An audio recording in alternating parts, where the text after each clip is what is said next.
Where do atheists go? Sounds like a riddle, but in the case of this country's most famous atheist, it is a serious question. She appears to have dropped off the face of the earth. What's become of Madalyn Murray O'Hair? That's tonight's Eye on America, reported by Frank Courier.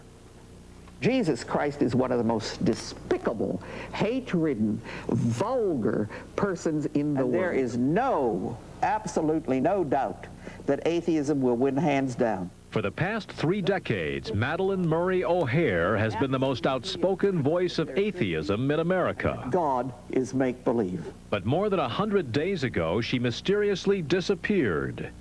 Madalyn Murray O'Hair was an atheist activist, most famous for removing prayer from the public school system.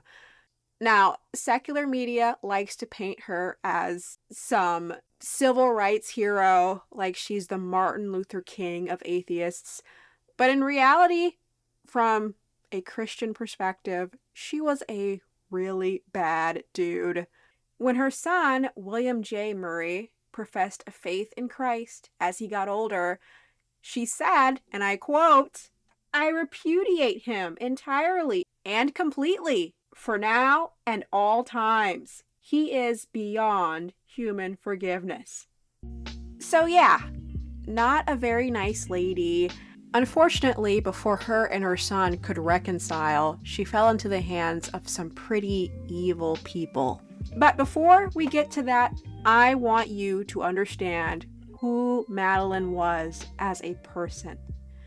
Madalyn's son wrote a book about his experiences with her growing up, and it paints a picture of a woman with strong opinions, big feelings, but no spiritual backbone. My Life Without God, my first book, which is autobiographical, has been in print for over 3 decades. And interestingly enough, it is as pertinent today as it was when I published it, because people do not understand what the real case was about to remove prayer from public schools. They think it's about separation of church and state, and it was not about separation of church and state.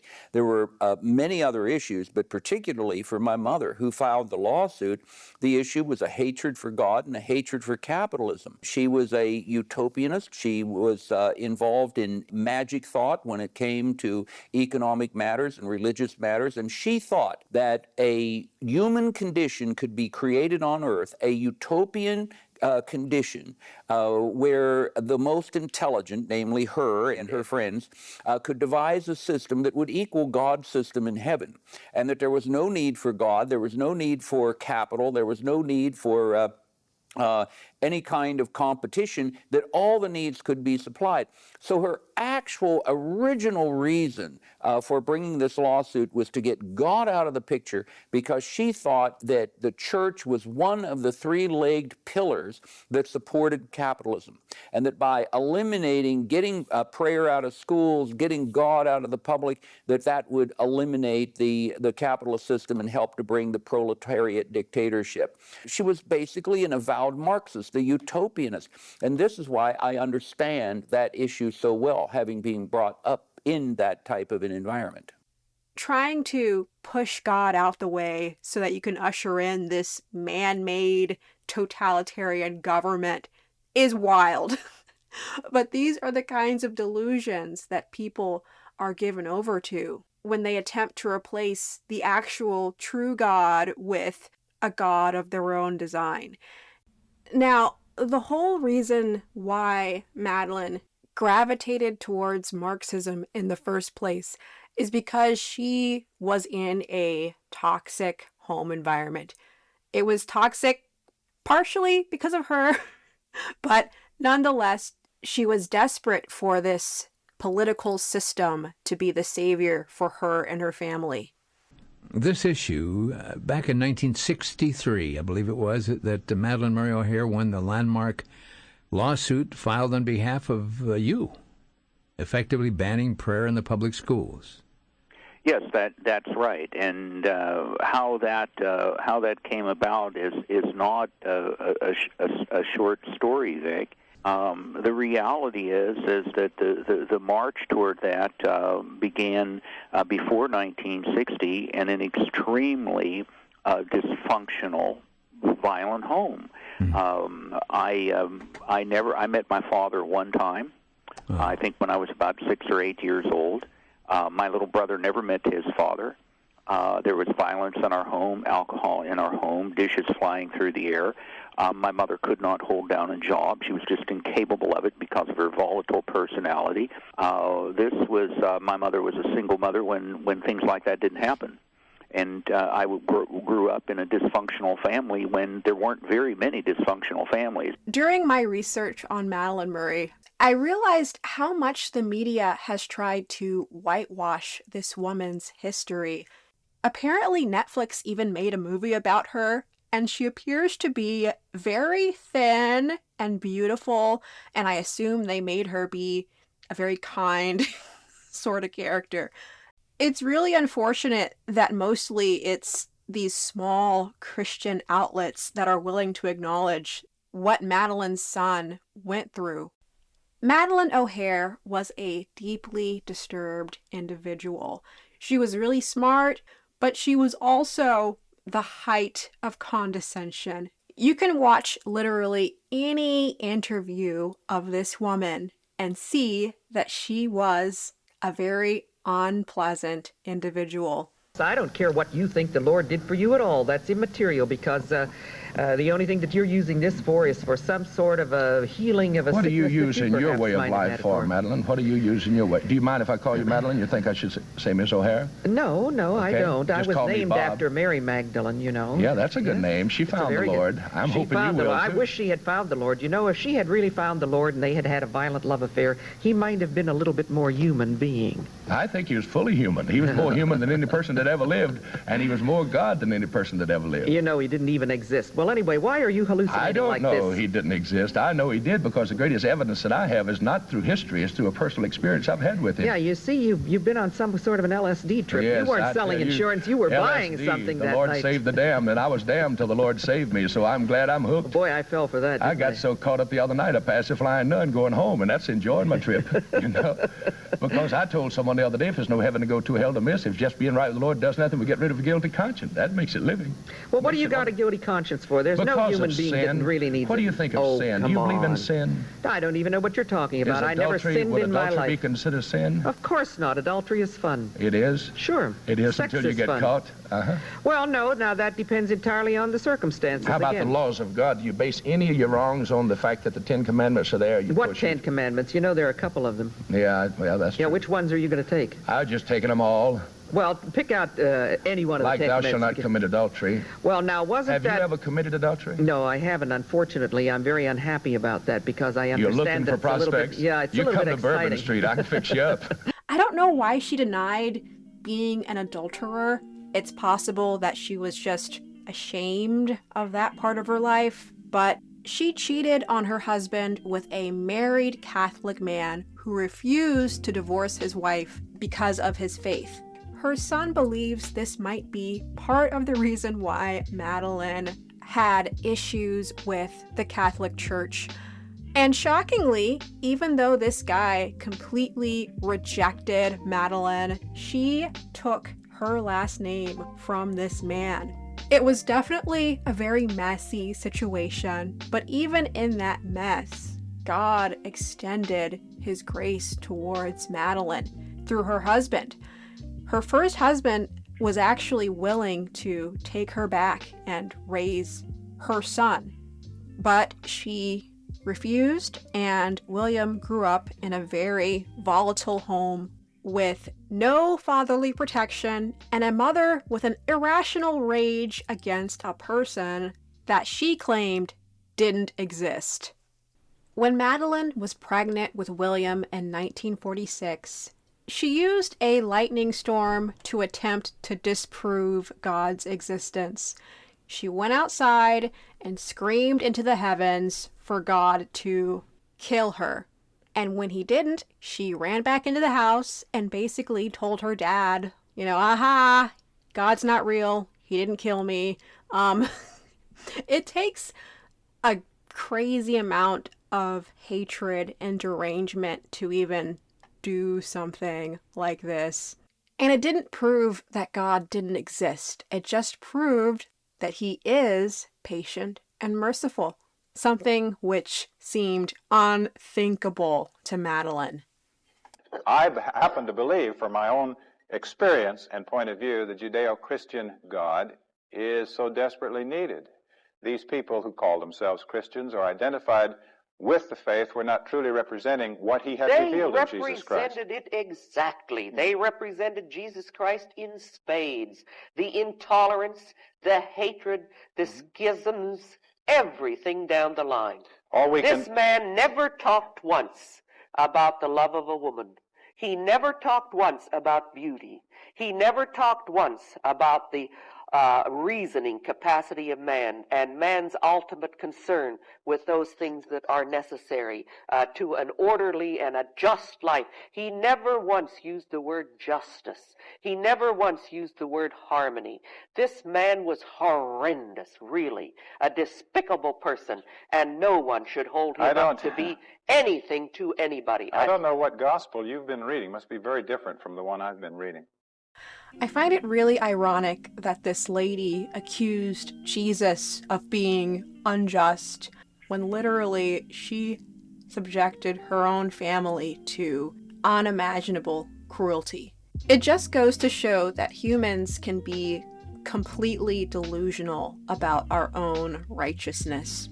And with the way Arthur wrote about his mother in his book, we don't really see a justice-seeking, harmonious individual. In his book, William shares a harrowing scene from 1954. William and Madalyn were living with her parents, and there was a lot of tension in that household. Madalyn had very strong political opinions, and there was constant fighting between her and her dad on these topics. Apparently, one of these fights got so bad that Madalyn ended up physically attacking her own father. According to William, Madalyn started throwing plates at her father and eventually pulled a knife on him. Thankfully, she was trounced by her brother and father, and apparently she left the room screaming, "I'll see you dead! I'll walk on your grave! I'll get you!" Madalyn was a very antagonistic person. According to William, she believed that she couldn't hold a job because other people were intimidated by her intelligence, and that is the most hilarious cope I've ever heard. The reality was she had just a sucky personality. Even during a news segment on her disappearance, Madalyn was mocked for her antagonism. Wherever she is, O'Hair stated clearly a year ago, it is nobody's business. Thank you very much. My life belongs to me, and my emotions and my reactions belong to me. And for those who would search, even pray for her return, O'Hair has the last word. And everybody in the world can go to hell. In Austin, Texas, Frank Courier for Eye on America. I'm not a fan of Madalyn, but the news really did her dirty after she went missing. I would want people to at least pretend to feel bad for me, but maybe this is the way she would have wanted it. Madalyn was never the sentimental type of girl. William described his mother as very emotionally dysregulated. She was moody, distant. She would sometimes fall into these deep depressions. And because of this, she sometimes inflicted abuse upon her children. William talks about the time when his newborn brother came home and how she would often just leave him in his crib. She wouldn't hold him or pick him up unless it was to feed him. It got to a point where, as his little brother got older, he would start banging his head on things in order to get attention. And I can only assume that she treated William a similar way when he was younger. She actually didn't want male children. She was an extreme feminist who hated men. To be fair, it seemed like she hated everybody, but men definitely had a special spot on that list. When her son William was born and she found out he was a boy, she asked the doctors to shove him back in. There was another incident where apparently William wasn't doing so well in school, and so Madalyn decided it was a good time to tell him that all men are just stupid.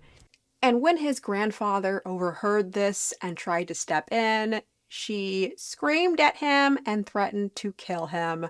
Needless to say, William had to learn to navigate his mother's unpredictable moods. She was essentially a Karen. Normally, people like that are rightfully frowned upon by society, but she would go on to reach life-changing levels of fame for her role in removing God from the classroom.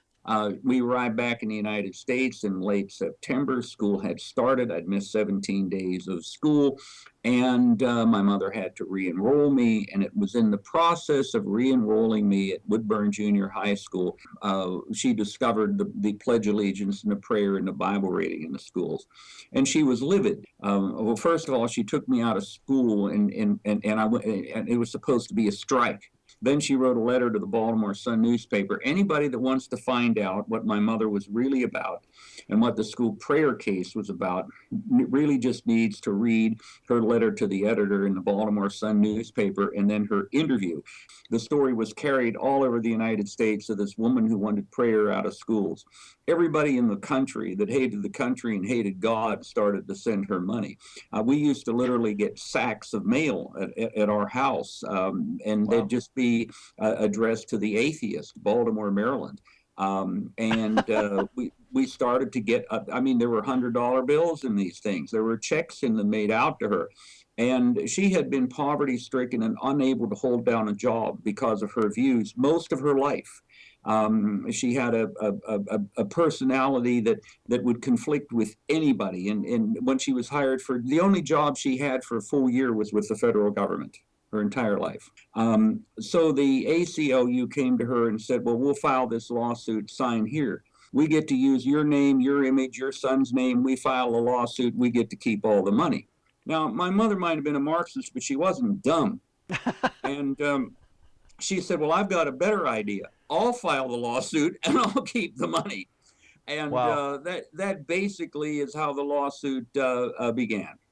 As you can imagine, Madalyn's efforts didn't go down well in her majority Roman Catholic Baltimore neighborhood, and the fights intensified in her own house. Her dad was not this super religious church-going type of guy, but he believed in God, and he saw Madalyn's actions as just terrible. So there were a lot more fights between them at the house. And Madalyn got so fed up with it that allegedly she tried to get her son William to kill her father with rat poison. William recalls his mother saying that if he truly loved her, he would do this. Thankfully, William declined, and her dad ended up dying on his own of a heart attack. And interestingly enough, Madalyn seemed to be genuinely disturbed by her dad's death. Apparently, she would go to his gravesite to talk to him for like hours. She was a very unpredictable kind of person, and her life reflected, just her chaotic personality. In 1963, Madalyn founded an organization called American Atheists, and she was really getting rich pretty fast. People were just showering her with money. That same year, she ended up winning her Supreme Court case, but she didn't even get to enjoy the fruits of her labor because she and her son got into a scuffle with the Baltimore Police Department and ended up having to flee the country. All of this was in the course of a year. This is crazy. Eventually, the charges were dropped And in 1965, Madalyn moved to Austin, Texas, where she continued her work at American Atheists. Their website hilariously claims that they are fighting to protect religious freedom, but their founder was completely obsessed with removing religious expression from everywhere. It does not dawn on the atheist that the minister, the rabbi, the priest, and the guru are intellectually inferior to him. John alienated 50 or 60 atheists in one evening. He went on a television program. A priest came in with that backward collar and the black dress. They wear black to mourn for their dead brains.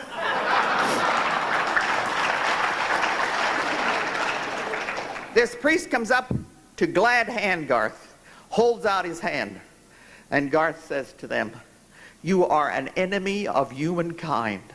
I will not touch you. I cannot recognize you.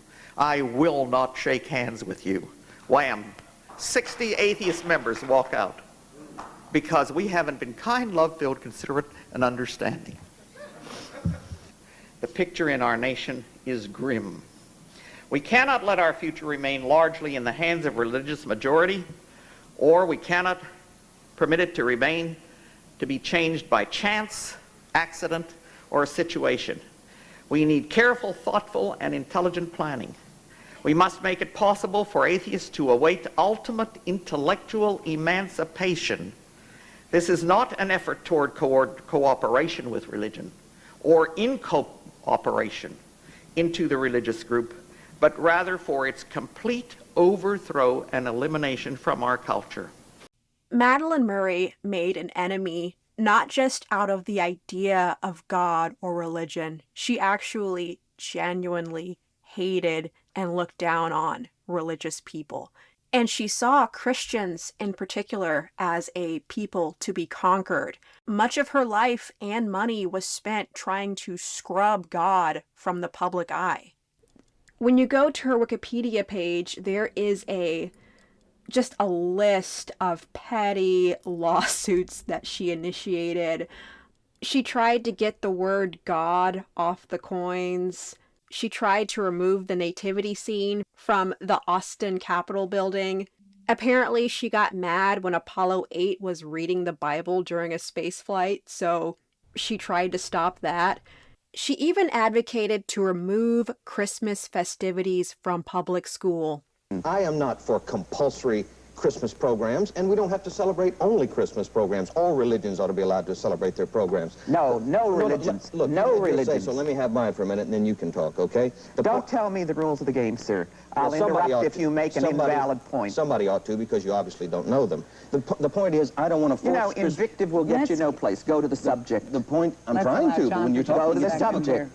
Hold on. You want to tell people who want to celebrate Christmas that they cannot do it. That's not true. Only in public schools. Only in public schools. That's what we're talking about, Miss. All right, well, celebrate Christmas in your home. Celebrate Christmas in your church. Look. Why bring your religion into the public tax-supported schools? You, sir, have no right to do that. You are for ignorance and superstition. I'm a taxpayer. But you are saying I want ignorance and superstition in the public schools. You just said invective wouldn't get us anywhere. Why are you indulging in it? Because ignorance is exactly what you're promoting here. And Madalyn, for one moment, let us give him at least a minute to respond to your initial comments. All right, John, go ahead. As I said, if it's possible. Hold it. The issue is who wants to use the force of the state to impose his point of view. I am for voluntary participation in Christmas programs, whereas the people that want to celebrate Christmas through programs, Ms. Murray says by law they should be prohibited from doing this. She wants to smuggle her fanatically atheistic ideology into the law under the guise of neutrality. It's a phony argument, Ms. Murray. Many atheists probably consider Madalyn's work to be advocacy. I consider it to be Karening, if that is a word. Thankfully, Madalyn never got around to filing a formal lawsuit for the Christmas removal thing. It's funny because she often complained about how dogmatic and intolerant religious people are, but really, she was no different. Madalyn was so ideologically possessed that she couldn't see or care about the misery she poured out on other people. But besides being a prolific suer, Madalyn was also making her rounds in the debate circuit. She had some bones to pick with God, and so this newfound power and fame gave her the ultimate outlet to get everything off her chest. Do you think that Jesus Christ is love-filled when he says, I come not to bring peace but the sword. I come to turn father against son and brother against brother. Yea, even unless ye hate your own self, you cannot come unto me. I would never ask anybody to hate their own selves in order to come unto me. And also, I am a mother, but I would not ask any of my children to die on a cross to save mankind. I don't even want them to die in El Salvador. Madalyn Murray, considering herself to be a more favorable person than Jesus, never ceases to amaze me. When Jesus said that he came to divide households against each other, he was simply telling the truth. Households would be divided between believers and non-believers, and this, of course, can cause tension. The enemy has some people's minds in such a chokehold that they will literally hate you just for being a follower of Christ. That's what happened in Madalyn's household. When her son came out as a Christian in 1980, she publicly disowned him, calling it a postnatal abortion. That's not very love-filled. That is as hateful as you can possibly get. From what I can see, she didn't really like discussing William in interviews, but there is one interview where I caught her throwing him a little shade. Hi there, you're on Late Night America? Yes, this is Melanie calling from Concordia, Kansas. Hi there, go ahead. My question to Miss O'Hair is, given the situation that conversion with her son, becoming a Christian, I wondered what her thoughts were and how that has affected their relationship. Okay, there is another son. Yes, and how my relationship is with him is none of your business. Ooh. Oh, that's too bad for a mother to have to say that. No, I'm sorry, but I have a private life and I have a public life. My private life is not open to the inspection of idle callers into talk shows. Okay, but there is another son and he is a Christian. Careful. Christian? Careful. No? Careful. I know the inside story, and I don't care to talk about it. That's what he says that he is. Oh, okay. Well, and that's all I can report back. That's what he says that he is in public. As he goes to the bank with the Christian money. Okay, I'm not getting involved in the family. Thank you. I'm not going to get involved in the family. Hi there, you're on Late Night America? Oh yeah, she wound up in Texas, wound up in Austin, Texas. I think ran for city councilor or mayor one time. Didn't work out for her, but she made a lot of money, owned a big house up in the hill, owned an office building, and made a lot of money. She particularly was very, very good at getting elderly atheists, particularly out of those Depression-era atheists, whose children and who had become Christians or refound Judaism or something like that, that she would be able to talk them out of all of their money, and because you don't want to leave it to your Christian or Jewish unbelieving kid, and she's very, very good at that. Made a lot of money.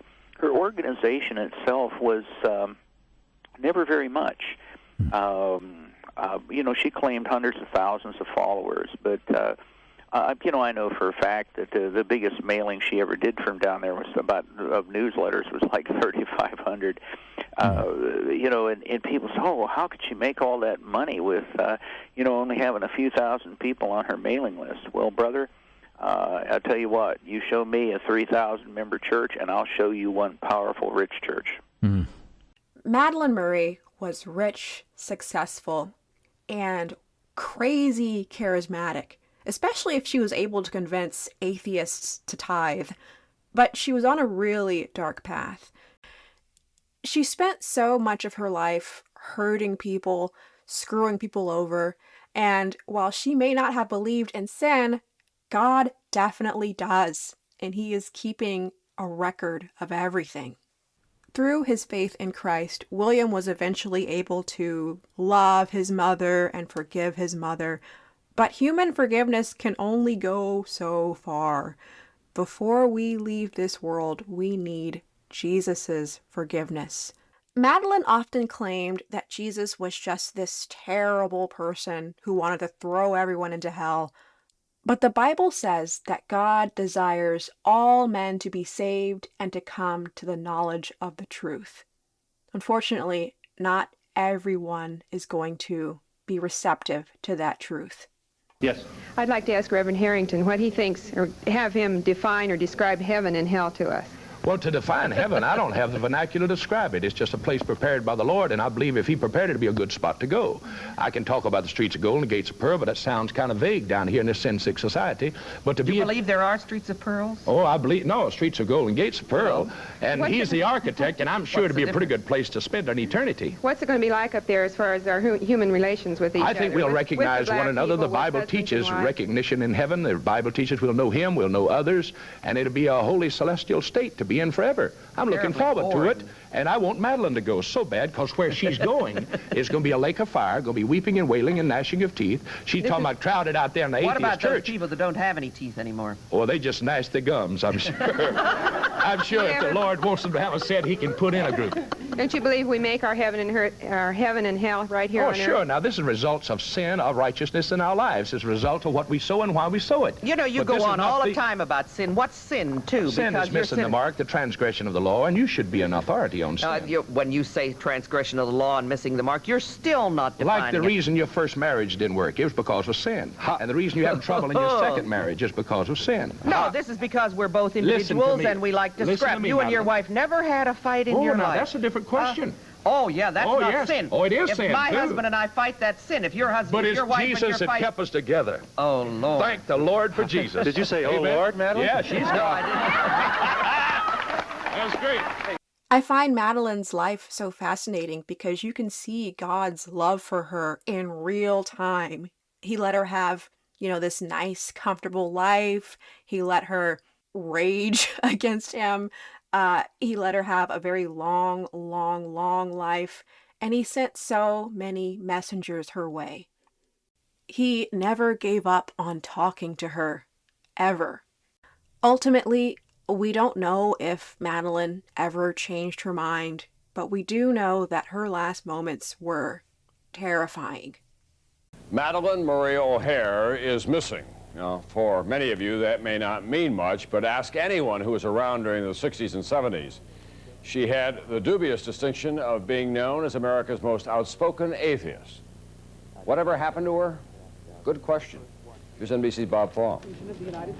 For 1 year now, Madalyn Murray O'Hair, America's most hated woman in 1962, when her lawsuit got Bible and prayer banned in public schools, America's noisiest atheist has been quiet as, well, a church mouse. I'm not going to stop what I'm doing, no matter what the dangers. But she hasn't been seen at her Austin, Texas home since August of last year. Nor seen here at her Vatican headquarters of the American Atheist, her abiding passion. The Baltimore lawyer who heckled popes and tormented clerics, Religion is the enemy. the godmother of American atheism, has been ungodly quiet. Is she actually missing? Or is it simply a matter of you and I don't know where she is? Some rumors say she swiped millions and is now kicking up her heels in South America, though no money is missing and her passport is still in Texas. Theory number 2, that the woman who swore no religionist would, quote, get their filthy paws on my corpse, went off like some old elephant to die. That's what the neighbors think. Was then cremated or disposed of, her remains were disposed of in a quiet way. But one of the last to see her alive favors theory number 3, murder most foul, committed by O'Hair's enemies. The Vatican had a hand in it, or the United States CIA. Truth be told, Austin police weren't even looking for her, because until recently, no one, including son Bill, had even bothered to report her missing. We last spoke in 1976. Born again then, he says he still prays for his mother, but other born-agains say that prayer now won't do her much good. If she is indeed dead, then she's burning in the fires of hell. So stunt, scam, or sayonara? Go figure. I know this is supposed to be a serious moment, but can we all just agree that the sayonara was diabolical? I was laughing so hard throughout this news report, not because she went missing, but it's just the absurdity. Like, they could not contain their hate for this lady. She made a lot of enemies during her life, and, at some point, somebody was going to try to get her. It ended up being one of her former employees. And apparently, this was not his first time causing someone to not be alive. Well, Bill, when you were with us years ago, I'll never forget, even as you prayed, that if God would, he would touch your mother's heart and if she would come to him. She never did that, did she? Not that I know of. She had unfortunately, she had the very bad, I don't know whether to call it a habit or what, but she would hire convicted felons, convicted murderers to work for her. I think that she enjoyed the sense of power of having somebody work for her that had taken another human life. I don't know that for a fact, but I have a good feeling that it was. And one of those individuals that she hired that was a convicted murderer, she put on as an office manager. And he stole a great deal of money from her, hundreds of thousands of dollars worth of bonds that can be sold on the open market. And she fired him, tried to get him into jail, and the way our justice system. So she wrote some very malicious things about him, about his manhood and so forth and so on, which was the way she operated. And make a long story shorter, he gathered together some felons that he had served time in jail with and kidnapped her and my brother and my older daughter, who was an atheist from the time that I was an atheist, and worked with my mother, kidnapped the three of them, held them until they got hundreds of thousands of dollars in ransom, and then murdered them. In January 2001, 5 years after they went missing, the remains of Madalyn, her granddaughter, and her youngest son were found dismembered in a field west of San Antonio. And the killer, David Roland Waters, was sentenced to 20 years in prison. He only served 2 because he ended up dying of cancer. And if that doesn't reinforce your belief in reap what you sow, I don't know what will. Now, there's plenty of channels that do like a detailed dive on Madalyn's murder. I'm not gonna do that here. This isn't really a murder channel. I would just like to discuss her spiritual condition around the time of death. Now, obviously, none of us know what was on her mind. It's possible that, at the very last second, she apologized to Jesus and he just took her up out of there. Because remember, people in heaven are not there because they were good. They're there because they were forgiven. Unfortunately, a lot of people have this discomfort with acknowledging their inner depravity. People don't like to think that they have sinned or that they need forgiveness. So there's often this sort of mental block there. As soon as you were born, you were taught that you are no damn good. You were vigorously indoctrinated into the idea that you couldn't make your own decisions. That you're a sinner. You must turn to God. You must seek help through prayer. That everybody, God knows better than you do. That the answer is outside of yourself. It's outer directed. It comes to you. And atheism teaches everybody to repudiate that. There is no reason in the world that you should feel inadequate about anything. But this is the important thing with your inner direction, with your getting rid of your feelings of personal inadequacy constantly, with standing up for yourself, think for yourself, so you make mistakes. So what? what's a mistake. Back up and do it over again. But I'll tell you what you shouldn't do. You shouldn't go into a little box and say, "Oh, Father, I have sinned." Because what has he got to do with it? You know, he can't forgive you.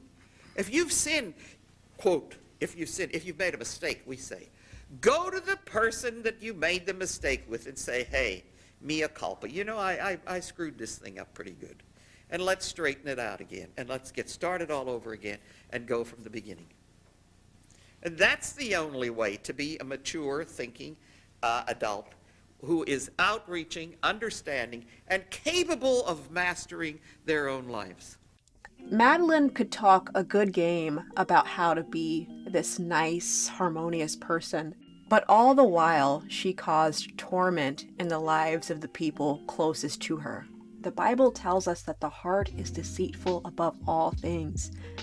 God, of course, gave everyone a conscience, but we calibrate this conscience through the Word of God. So nothing good comes from declining God's help.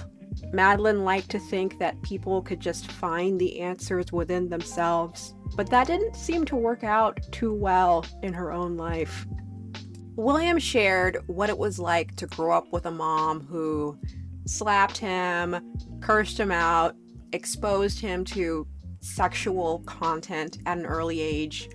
She did all this without repentance and never apologizing, so she could never even live up to her own philosophy. This same woman convinced herself that she didn't need God's mercy. It is so sad that this woman had such a strong hold on people. In the memoir, William talks about how his little brother Garth was often belittled by his mother, but at the same time, he was desperate for her approval, even as a grown man adult. And Robin, the granddaughter, was basically being trained to be like the next new little Madalyn. Madalyn considered Robin to be her good little girl, and it's not exactly a good thing to be a narcissist's favorite person. William ended up being the only one who was able to fully escape his mother's grasp, and she hated him for it. It wasn't just the fact that he became a Christian, it was because she lost control over his life. Ultimately, William was saved by his mother's rejection. Madalyn, Garth, and Robin died locked in this toxic, codependent relationship with each other and possibly no relationship with God. And that is just a terrifying fate. The biggest takeaway from this story is our need to acknowledge God. Madalyn seemed to be aware of the evil in this world, but she was in denial about the reality of sin that causes these problems in the first place. She was in denial about her own sins. And, in the end, God is going to hold everyone who refused his forgiveness accountable for what they did in this life. My hope is that if anyone's watching this and they don't have a relationship with Jesus, that they would reconsider before it's too late. I'll see you guys in another one. Hope you like the story. Bye.